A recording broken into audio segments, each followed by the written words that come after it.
આવડા માંડવાની અંદર આ પહેલે દિવસે એવું લાગતું જ નથી કે આ પહેલો દિવસ છે, હે ને? આ તો ત્રીજે ચોથે દિવસે હોય. મંડપ સર્વિસ વાળા ભાઈ બેઠા હોય તો એને કે તૈયાર રહેજો, આ પહેલા દિવસનું છે. આ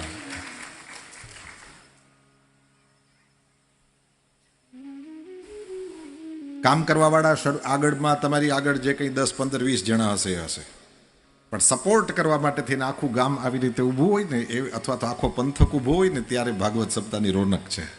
વાંચવાનું તો અમારે એક સરખું જ હોય, વાંચન એક સરખું જ હોય, પણ જ્યારે આવી રીતના આયોજન કરનારાઓ ને તમે પણ સામેથી આવો પડકારો કરો ને પહેલે જ દિવસે આવું હકડે ઠઠ માણસ ઊભું હોય ને, ત્યારે આયોજન કરનારાને એમ થાય કે યસ, આપણો માંડવો બનાવ્યો, એની કિંમત કરી ગામે.